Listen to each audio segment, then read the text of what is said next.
Okay, just in time. Okay, so hello class, hope you're doing great. Here we are, last day of class, fall 20, well, here I'm dating it, sometime in the 21st century. It's either fall or spring semester. So you guys know which, but just in case, reuse a lecture or two from this series in a future semester. I'm not going to reveal exactly what day it is today. But at any rate, you see I have a heavy coat on, so it's cold out there. And when I got up this morning early, it was just, the sun had not come up yet, but I saw through the glass in our front door some white stuff on the ground. So we got snow last night. So at any rate, it got more where I am than what you guys got if you live up here. I know many of you commute in, so that's depending on what direction you came in, you may have encountered some of that yourself. Okay, so last day of class, here we are. We're going to wrap things up. Hopefully I got enough soap for us here today. I don't know about you, but I'm kind of ready for things to wrap up. So we're in chapter 21. We're talking about antitrust policy and regulation. So we spent quite a bit of time on antitrust last time, and we moved on to industrial regulation. We'll come back. We were looking at this diagram in your text that pertains to a natural monopoly.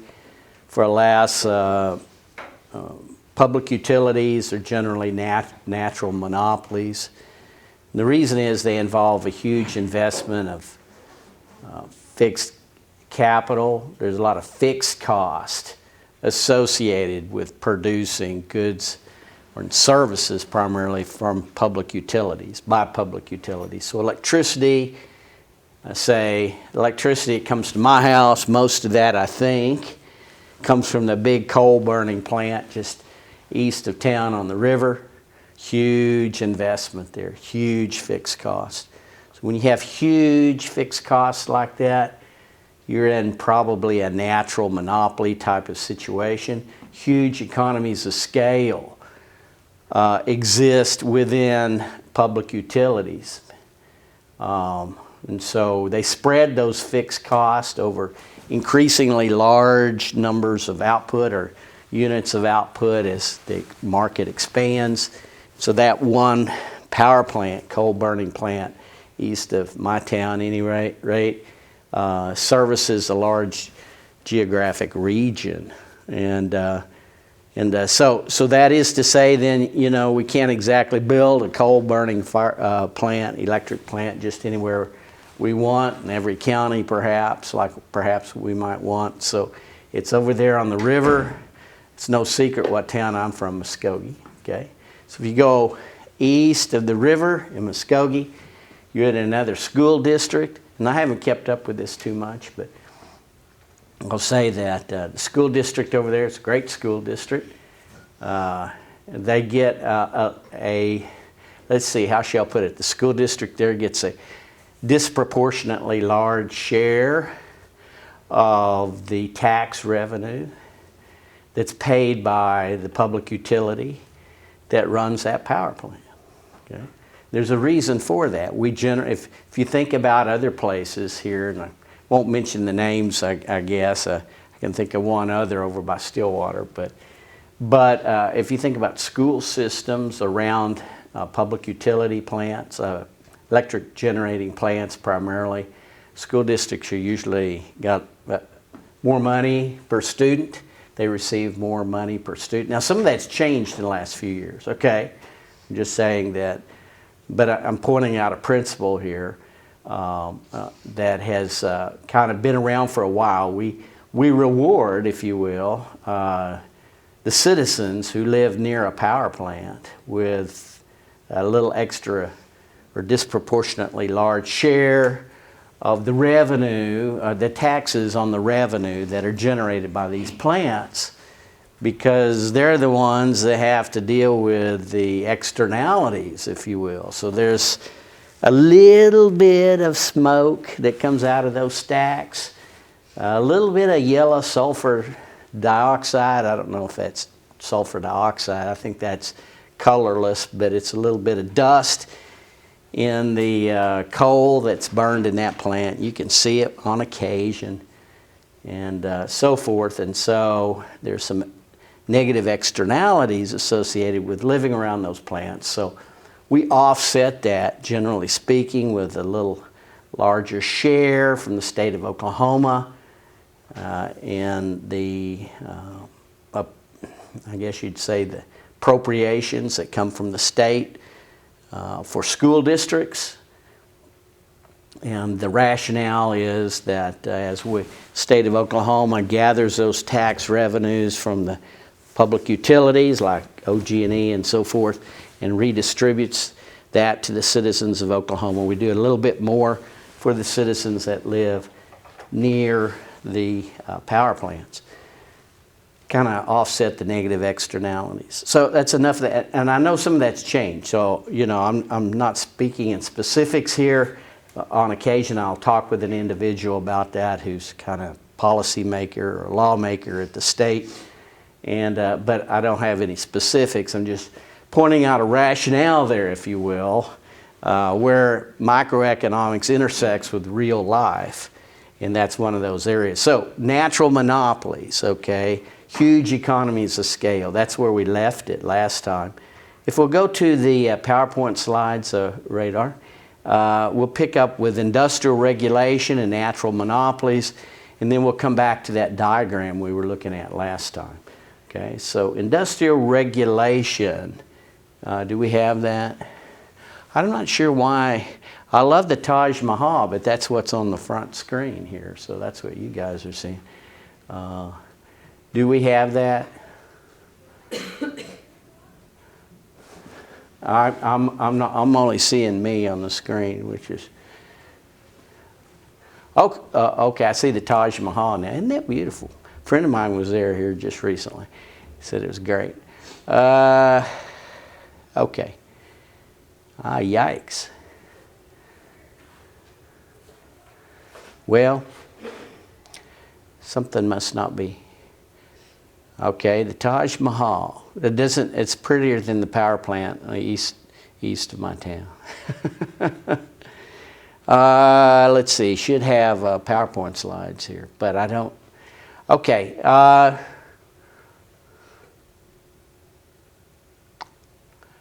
about the document camera? If we can't do that, can we?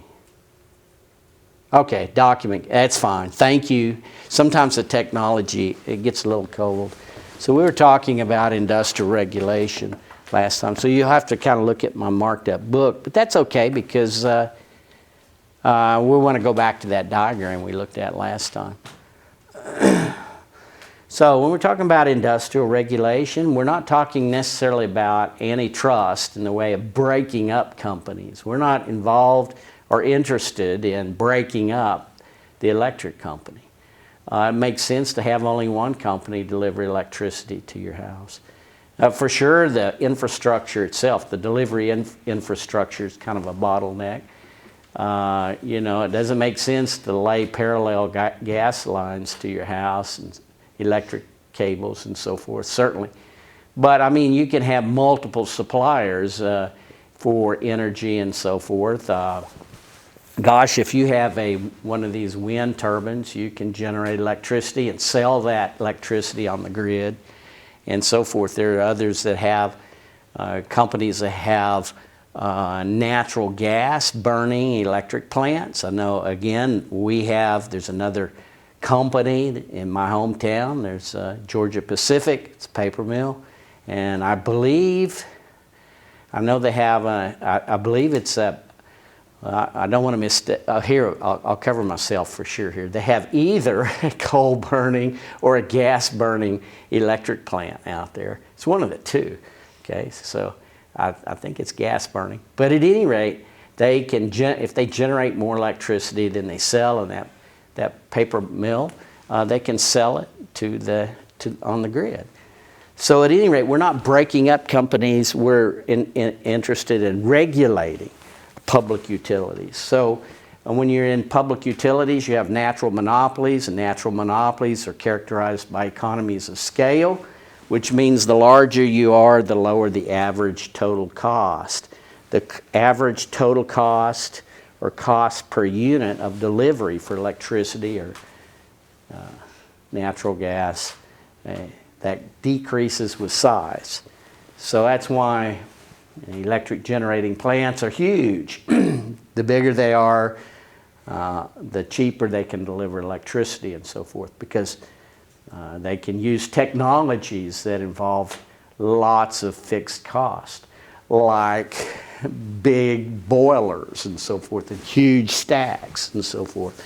So economies of scale are prevalent in public utilities. So we regulate. We don't break these up. If you were to try to break up these companies, for one thing, you wouldn't be able to take advantage of economies of scale.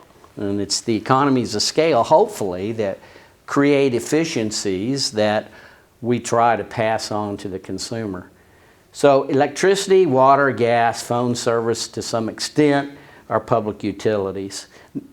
Phones not so much as used to be, but you know, when you're talking cable television and so forth, anything that's carried on a fiber optic today is regulated. So on the back part of my lot at home, they've just laid another cable, a fiber optic rather. So I think there's parallel fiber optics out there, but those industries too fall under some degree of regulation. We'll talk about it in a little bit. So we look for better outcomes from those companies. Sometimes there's public ownership or a combination of public and private ownership, but there's generally speaking public regulation. And so this brings up what's called the public interest theory of regulation. But here in the state of Oklahoma, for instance, we have what do you call it? It escapes me. The three-member board before which OG&E and ONG go before for rate increases and so forth. Every state has a board of that nature that regulates utilities within their state. You also have boards at the federal level. You have FERC, F-E-R-K, maybe you've heard of that. The Federal Energy Regulatory Commission was established in 1930. So they have some jurisdiction over regulating electricity, gas pipelines, oil pipelines, and water power sites. Kind of a hodgepodge here. You have some overlap between federal authorities and state authorities. Corporation Commission, that's what I was looking for just a moment ago. Three-member Corporation Commission. You get to vote for commissioners on occasion. And was sometime back, I asked a candidate for that board, was running for that. Basically, I asked, what's your regulatory philosophy? And there's different ways of regulating public utilities. And I'm not sure they understood what I was driving at, but here in the United States, primarily, we utilize what's called rate of return on assets. Okay, rate of return on assets. There's other rates of return. There's rates of return on revenue. There's price caps and so forth that are utilized elsewhere in the United States and around the world. But here in Oklahoma, we primarily use a formula that's called rate of return on assets or investment in assets. So, you know, we think that there should be a fair rate of return that shareholders in some of these companies should earn when they invest in a public utility that's equivalent to what they could earn elsewhere with the same level of risk. We'll talk about that in just a little bit with the diagram that we were looking at last time. So we have, again, here in the state of Oklahoma, rate of return on assets. Okay, so, you know, there's a lot of assets OG&E has in that power plant and so forth. And so we allow the company, the power plant, the power company to earn a certain percentage of their investment each year, and that determines then the rates that we allow them to set. There are problems with industrial regulation. Sometimes, I guess I'd say the most salient problem is this thing your book talks about called X inefficiency. Okay, X inefficiency. We've looked at that before in chapter when we looked at monopolies, but if you go into some of the corporate offices, I'm not necessarily talking about Oklahoma, but just kind of around the 50 states and so forth, you go inside of the headquarters of some of the public utilities, you see really posh surroundings. You see really nice offices and so forth. There's plenty of money spent at headquarters in those places. And the reason is because the rates, as I mentioned here, are generally set to provide the shareholders a certain rate of return on investment in assets. And so there's no real incentive or discipline there for the public utilities to control the cost associated with acquiring assets. So the more they invest in buildings and infrastructure and all that will ultimately redound to their benefit because they get a certain rate that's set by that. So you get into these things, I'm not accusing anyone in this state of this, but you get into some of these issues like cost padding and so forth that can be endemic to public utilities. During the Thatcher administration, have y'all heard of Margaret Thatcher in the 1980s? She and the British government experimented with a new approach to regulating utilities. And that's where we had the rise of price caps, where the regulatory board would set a cap here, so you can only charge so many cents per kilowatt hour of electricity. And if you can open up for yourself a margin beneath that by lowering your cost, you get to keep all that. But guess what? We're going to ratchet that cap down from year to year. Okay? And so that's another kind of an approach, if you will, to regulation that's kind of a little bit of a laissez-faire, a hands-off approach from the regulatory board. They say, okay, we're going to charge this, and we're not going to get in your business. Okay, you don't have to worry about,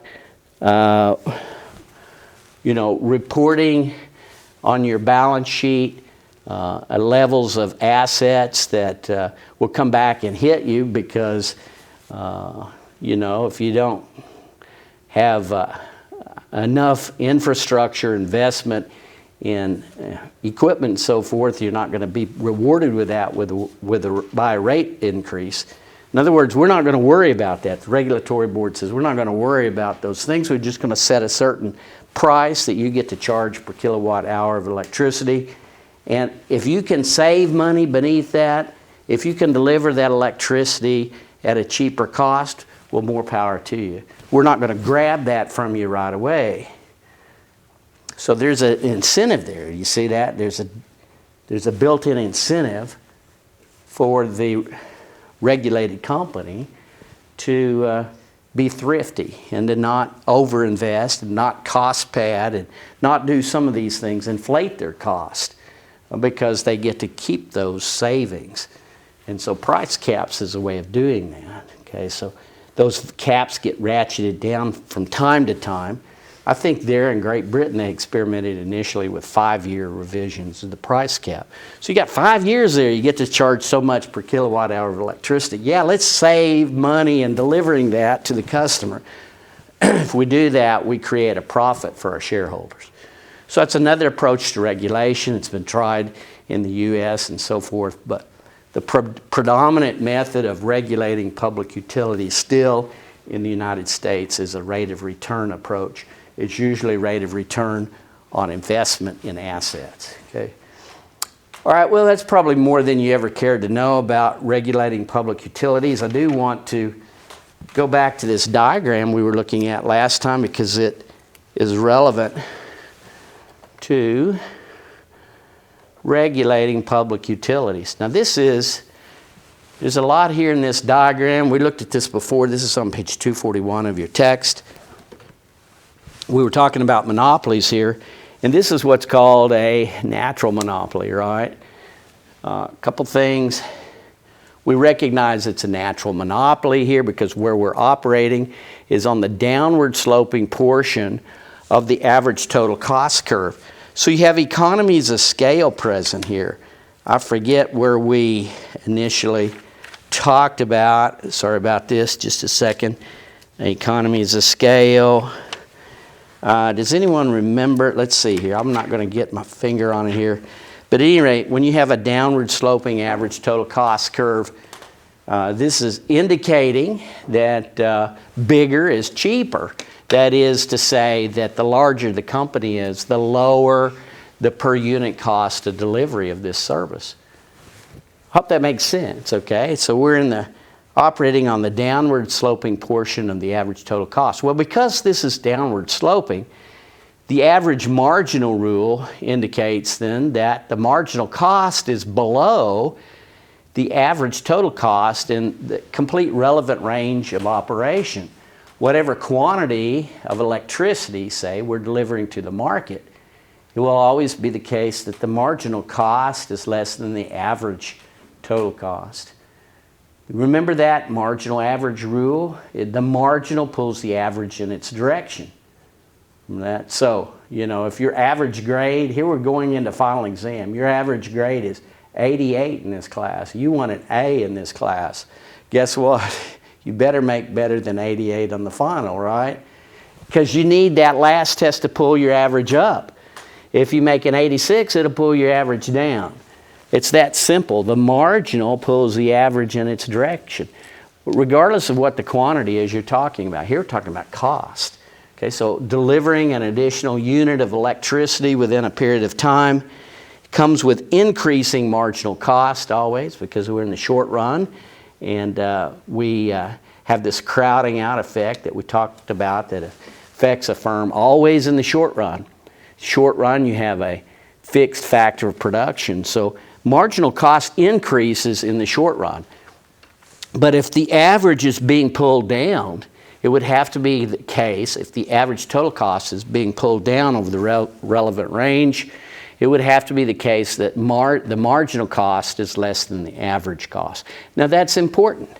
Okay, first off, the reason it's important is it shows us that a monopoly that's operating in a socially optimal way, in the way society as a whole would vote for it to operate, that is, deliver this level of output, this level of electricity.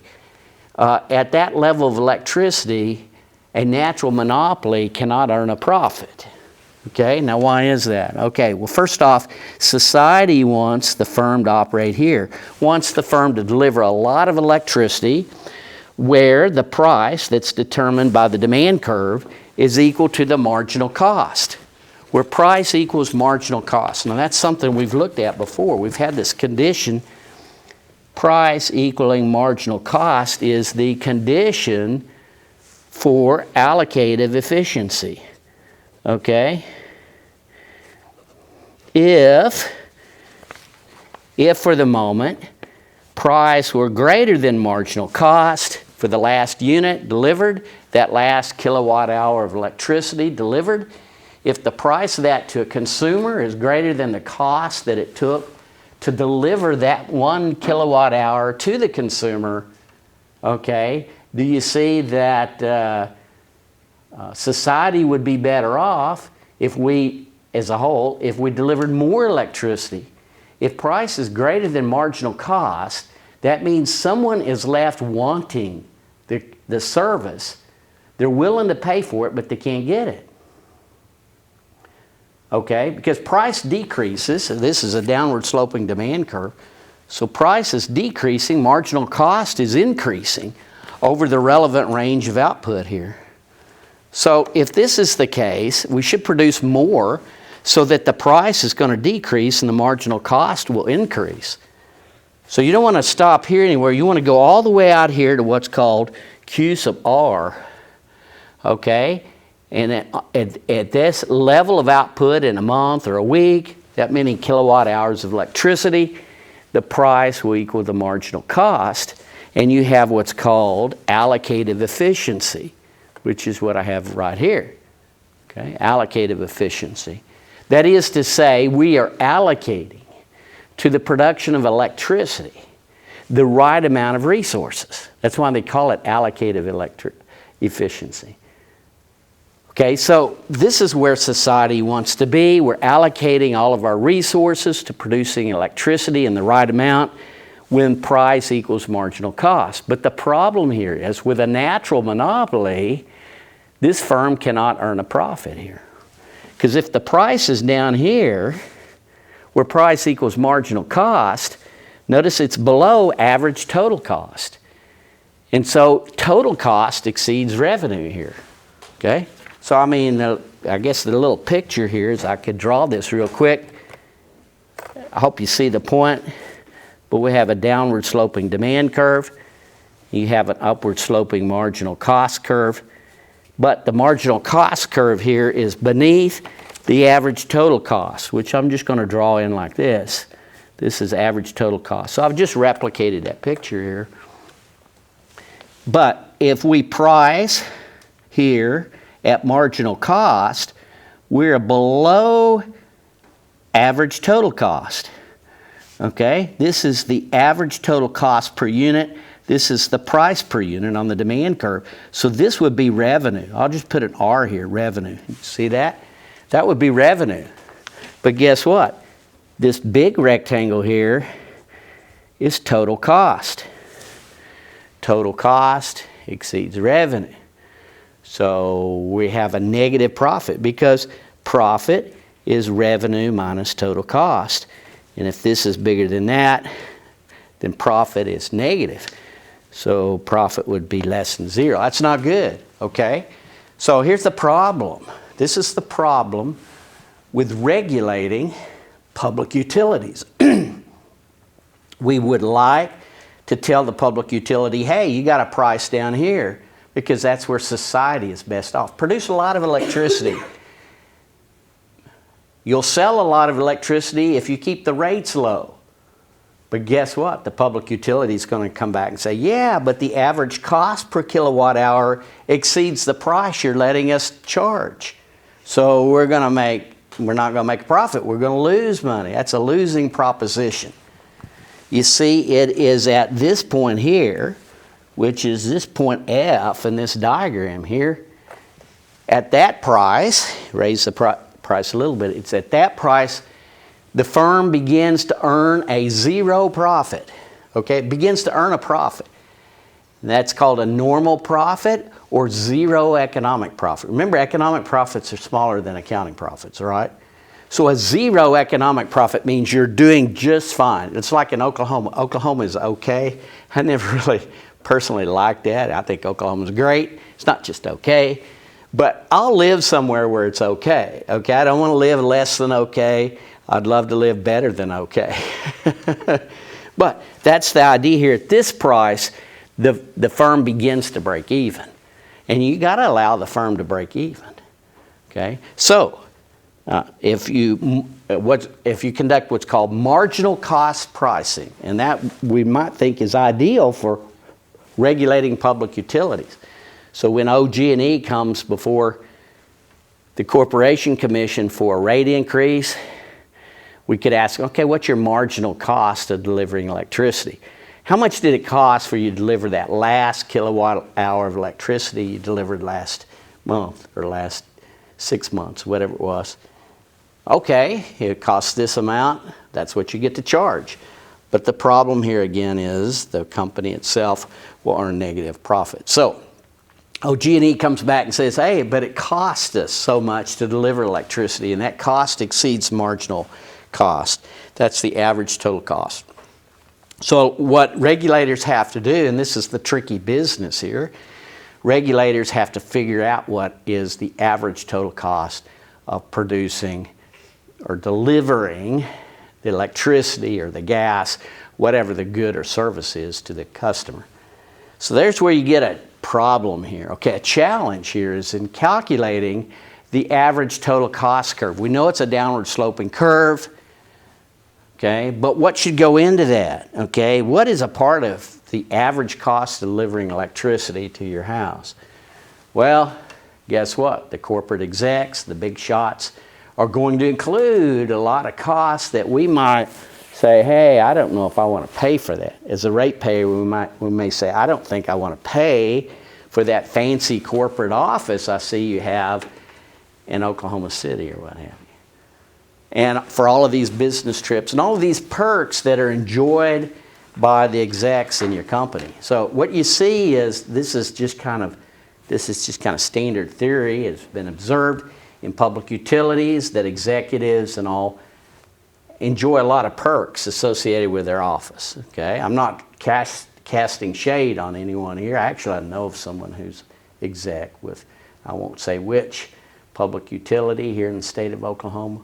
So the last thing I'd want to do is say, hey, you make too much money, or your office is too big and too luxurious and so forth. I'm not about to say that, but it is a problem that we recognize. We see even bigger than that, there may not be any corporate-wide discipline in effect where everybody's saying, hey, where can we trim costs? Okay? Because all of those costs get recovered if they're reported in that average total cost curve. They get covered by the rates that the state will allow the public utility to charge. So you got a problem there. So again, public utilities are natural monopolies. With natural monopolies, you have downward sloping average total cost curves. With downward sloping average total cost curves, marginal cost is below average cost. When marginal cost is below average cost, then you cannot really conduct solely marginal cost pricing, okay? Because the firm will not break even. So a lot of times what we do is we do one of a couple things. Again, we allow the company to report what their average total cost is, and we take their word for it and so forth. Or we may try to impose marginal cost pricing on the firm, but then provide it a subsidy, okay?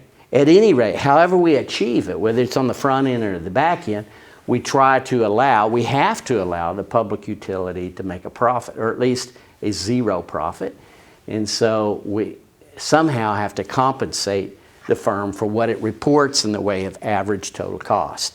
So generally speaking, this is where we left off last time, is that regulatory boards will try to, one way or the other, allow the public utility to charge that price P sub F, where the firm is getting a fair rate of return. A fair rate of return.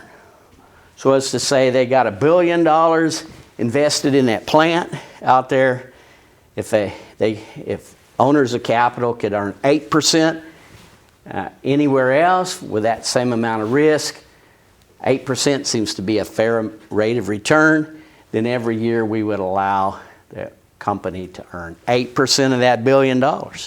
Okay, I mean, I'm just speaking kind of in general terms here.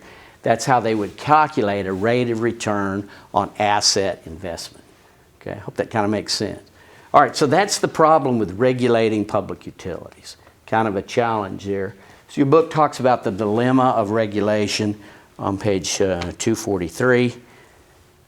You don't achieve allocative efficiency, nor do you achieve X efficiency. You have X inefficiency. The inefficiency I've been talking about here primarily with extravagant corporate headquarters and so forth is X inefficiency, okay?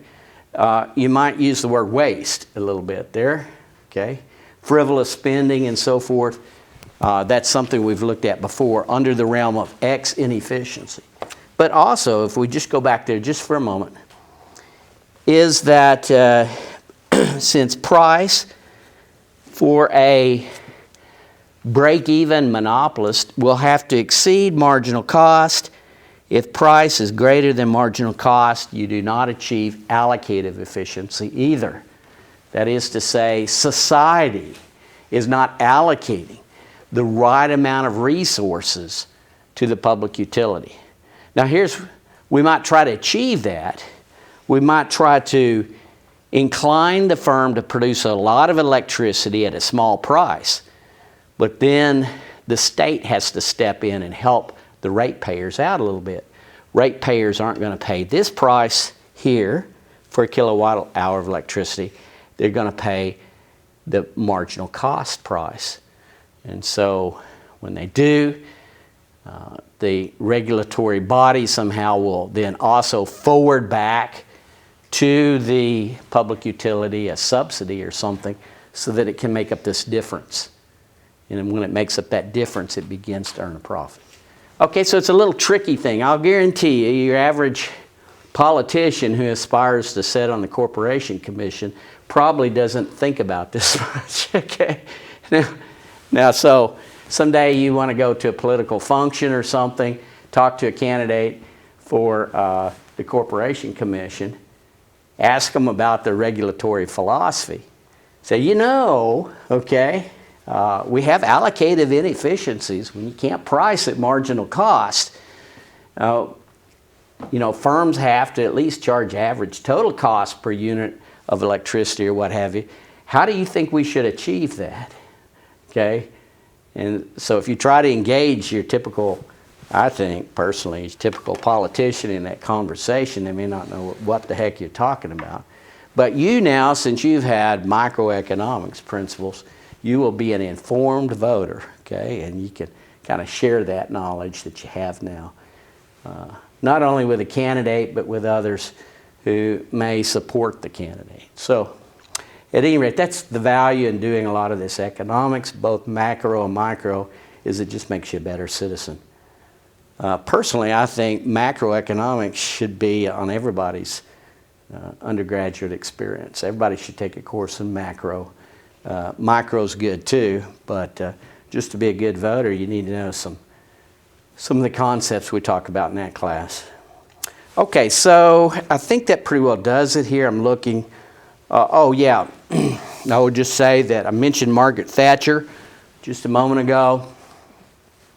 Beginning in Great Britain, and then it came to the United States in the 1970s, but also then it picked up steam in the 1980s.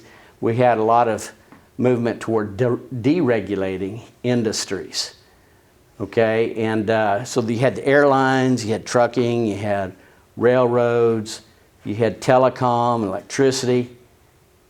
Electricity was kind of a Johnny-come-lately, but the others were kind of at the forefront of industries being deregulated, okay? So in the airline industry, we had Civil Aeronautics Board, so forth, that regulated airline routes and rates and so forth. There's another board, it escapes me just for the moment, but at any rate, National Transportation Safety Board and so forth. These boards all kind of get involved in setting routes and rates and so forth. They were at one time much more so than they are now. What has happened since the onset of deregulation in the early 1980s, late 1970s, is actually airlines have become safer. Okay, there's not as many. I remember back there, every once in a while you'd hear of a terrible plane crash, Now once in a while it still happens, but not with the frequency that it used to happen. And there's a lot more people flying today, unfortunately, and the circumstances or the conditions under which you might fly may not be too pleasing, okay? I don't fly much anymore. I used to fly a fair amount up and down the East Coast and so forth, but I don't anymore. But I hear stories about how uncomfortable it is to fly today. They pack them in. So I hate to say this, but if you think about it, an aircraft, commercial aircraft, is kind of like a fancy cattle car. The only thing is it's made out of thin aluminum. It has a thin aluminum skin. It's pressurized. It's at 35,000 feet and it's traveling 500 miles an hour. Other than that, it's just your basic cattle car. I'm being facetious. I hope I don't offend anyone here. No one here works for the airlines, do they? But if you travel much, you recognize this. Man, sometimes traveling. I traveled with my family, and my wife, that is, my wife and some friends. Last year, where did we go? We went to the Eastern Bahamas, or Eastern Caribbean. And I remember, okay, on our way down to Miami, we had to spend an extra night in the airport. And on our way back, we had to spend an extra night in the airport. And there was a lot of people and so forth. And so all that's to say is that in the wake of deregulation, you have a lot more people traveling. I remember I don't mean to tell too many stories here, but my first time I ever flew, I was older than you guys, most of you anyway, I guess, but I was 25 years old. I flew for a job interview in Washington, D.C. And I remember thinking, back then you dressed up to get on an airplane.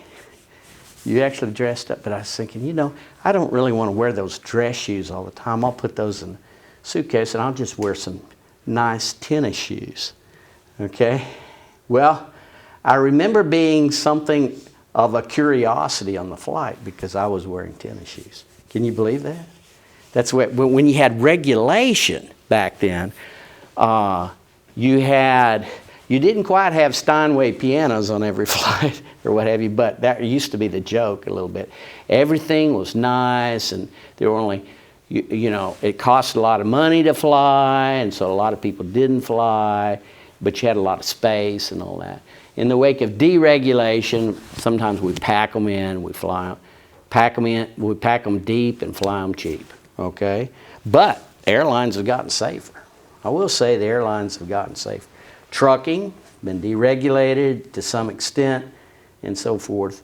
Railroads, we deliver more tons per mile on a dollar than we used to, okay? So in other words, railroads have become more efficient and so forth. Telecom, with the deregulation, I mentioned last time about AT&T. Used to call AT&T Ma Bell. So that used to be about the only telephone company there was. But back in that day and age, you make a call. You if you call long distance, it was more expensive than local. But your call went out over the copper wire. Now, we got fiber optics, and we got microwaves and all this. All this technology has come about in the wake of the deregulation of the telecom industry. Okay? And so we have competition now that utilizes new and different technologies and so forth. And so that's what we have now in telecom.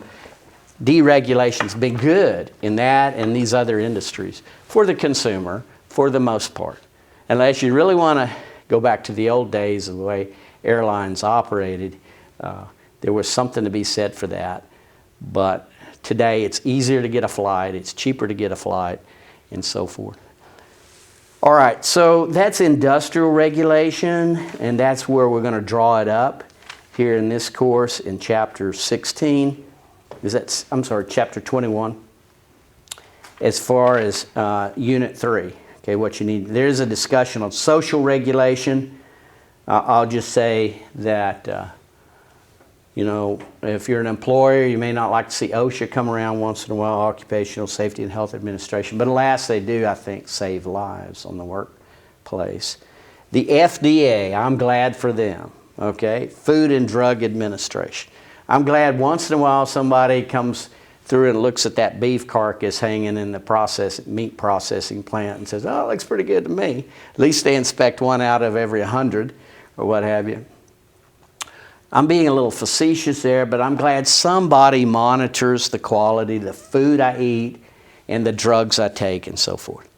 And so, believe it or not, there are economists even that says we don't need any of that. They'll say, companies will police themselves. After there's enough deaths, after there's enough sickness, people will quit buying their products. And so, in other words, industry will discipline itself when people are turned off by their goods and services because they harm society. that's one way. That's a hands-off approach, if you will. That's I think, a very extreme and unhealthy extreme approach to regulating items that are traded in the workplace or in the marketplace. So I'm glad there's a Food and Drug Administration, and you might be, and I'm glad too, that there's an Equal Employment Opportunity Commission, EEOC. You know, I've heard of the EEOC. So if you feel you've been discriminated against in the workplace for some attribute of yours, physical attribute or what have you, you can lodge a complaint with the EEOC. There's the EPA, Environmental Protection Agency. That's a behemoth. That's a big agency. If you walk down Constitution, if I recall, it's been a while since I've walked. I used to work in Washington, D.C. years ago. Worked there for almost 3 years. So my wife and I, we'd stroll down, the green there downtown. What do you call that? The mall. But if you walk from east to west on Constitution, I think, and somewhere between the Capitol and the Washington Monument, you look to your right, you'll see the EPA building. It's big. It's a big building. As I recall, that's where it is. The EPA, Environmental Protection Agency, was created during the Nixon administration. We can get into good merits and good things and bad things about the EPA, but on the whole, I'm kind of glad the EPA is there. So now sometimes we have too much regulation, I know. You know, when a person who owns 100 acres can't just scrape together a few pounds of dirt and carve out a pond for themselves, because the EPA says, you know, you're going to mess with the migratory patterns of the whatever, the mallards in this area. I think maybe that's an overreach. But I'm glad that the Cuyahoga River in Ohio doesn't catch fire anymore. I remember that. When there were so much hydrocarbons on the surface of that river, it would actually catch fire. And you had lead in the atmosphere. I was talking with my family when we had the family over Saturday, and I told my mother, I said, you know, when my brother works here at the university too, I said, you know, when we were growing up mowing the yard, we'd go buy gasoline up at the gas station up on the hill. We'd come back and we'd fill our mowers up. You know, that was leaded gasoline back there. We don't have leaded gasoline today. It had lead in the gasoline to control knock in your engine knock and so forth. So purposely, we put lead in the gasoline. And so because of that, they've found traces of lead in just about every living mammal on the planet. To this day, there's lead in our environment because of something someone thought was a good idea, some corporate exec, some engineer, I don't know, thought it was a good idea before they really checked it out. Later we discovered, hey, this lead's causing problems for the planet. And so we've taken the lead out. And the EPA is involved in that, the Environmental Protection Agency. Consumer Product Safety Commission. Aren't you glad the toys you give your kids, you know, have passed some sort of inspection? They're not, they don't have lead paint either, so forth. And then finally, I just mentioned this one.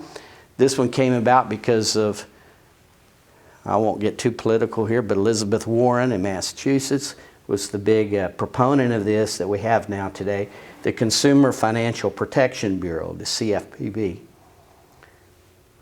And it monitors the fairness and transparency of lending and other financial services. And so, you know, this is just one. I've just mentioned here several.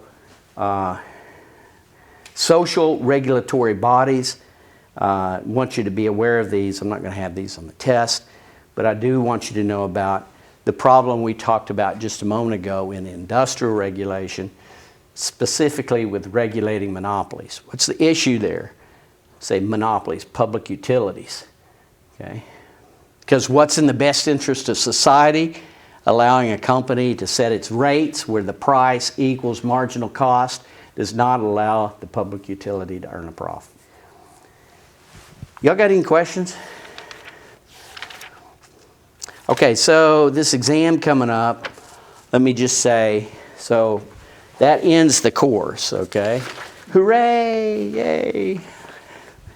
So the last couple of days here, we've kind of like, I don't know, I haven't done anything too mathematical in here in a little while. I hope that's okay. I like drawing pictures. That's what's nice about micro theory. You can draw these pictures, get a little mathematical, but chapters 16 and 21 just really aren't that type of material. But at any rate, so the date of exam, I wrote myself a few notes here. Thursday, December 11th, I will probably post it early. I'd likely post it a day early. So, but for sure, according to the syllabus and in accordance with the final exam schedule, it'll be open that day. And by the syllabus, I'll have it open at least that 24-hour period between those times, Central Standard Time. No late submissions, okay? So if you put this off till 10 o'clock at night or 11 o'clock and there's a hiccup, I'll just say you might be up a creek. You know, a lot of times I get these emails from students, oh, the system let me down. It could be your Wi-Fi. It might not be. It might have nothing to do with the testing system that we're using, whether it's through the publisher or the university. I don't know what it is. I'm not a technician. I'm not on site and so forth. But a lot of times I will troubleshoot that. But let me tell you that next week my back's against the wall. So if you wait and there's a hiccup, and you want me to reset it, and I don't have my finger on the pulse at 11 p.m., maybe I fall asleep or something, you know, you might be up a creek. So all that's to say, make sure you start early enough where, you know, if there is a problem, I can intervene. If you put it off, then I got a problem because I'm leaving. I'll just be honest with you. I'm going to leave out of the country that weekend. I'll be in touch, but it may not be easy for me to just reset something. Okay, hope that's clear, and I'll try to be fair. This exam covers Chapter 12. Was that monopolistic competition, I believe. Chapter 13, the first two sections only. Go back. We'll take a quick stroll down memory lane here in a minute. That's okay. But, you know, be sure to look at the prisoner's dilemma and some of those things in Chapter 13 that models oligopoly behavior. So we had monopolistic competition. We had oligopoly behavior. I'll talk about those things in a minute. Chapter 16, we're looking at resource markets. Chapter 17, didn't assign really any problems on that. The very first part of that ends on page 345. It could just as well be wrapped in Chapter 16. It's basically the market for labor, which is one of our big resources in production. So go back and look at that. Chapter 21, chapter we've been talking about, up to but not including this last little bit I was talking about, that's under the realm of social regulation. So I'm not going to ask you anything about the EPA or the consumer, or, you know, the OSHA, Occupational Safety and Health Administration, so forth. That was under social regulation. But review all reading, class discussions, videos, and assign problems. So these chapters here, 12, 13, and 15, 16, 17, 21, differs a little slightly from what was outlined in the syllabus. At the moment, I don't even remember exactly. I think maybe I started with Chapter 12. Wait a minute, there's Chapter 12. So at any rate, I'm deviating from the syllabus just a little bit.